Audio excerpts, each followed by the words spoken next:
In this example, we learned to use a very useful pair of functions called match and index.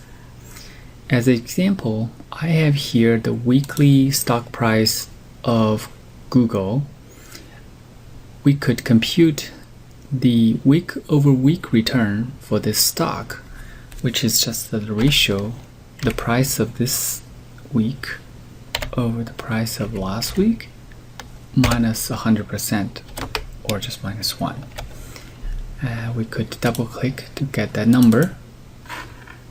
To double check though, we go to the end of this series and notice that the first one should be corrected. It does not have a return number, this being the first day, so we delete that. Okay, now we have the week over week return number.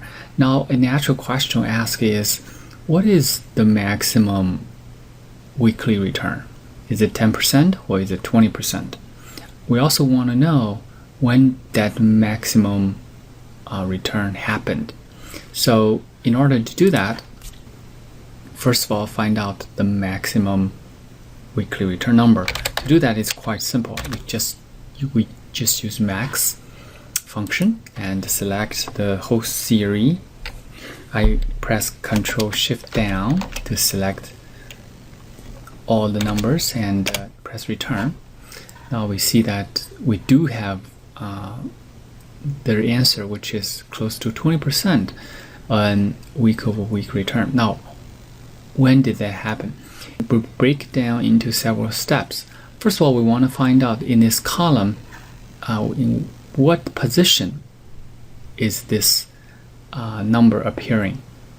So in order to do that, we use match function. So we say match lookup value, which is this maximum number, and lookup array, which is where do you want to find out this particular number.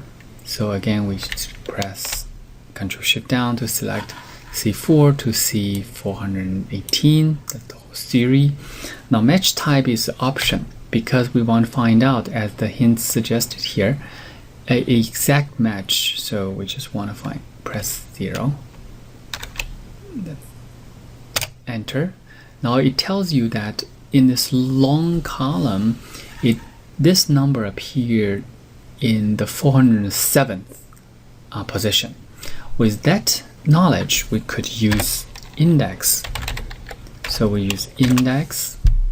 Now, where is this date information along with the return? So we use keyboard select this big table from A4 to C419, and we want to find out in this big table the 407th row, and we want also the first column, which is the date information. Okay, so that's that. Well, except that this is not what we expected in the format of a date. So what do? You could do format, which I do here. Format cell. Format into a date. It'll tell you that. Okay, so there you have it. So that maximum jump happened in August 18th of 2004. Or you could use a date function. It's a little bit tedious, so you need to first of all identify the year of the following number, the month of that number, and the day of that number. So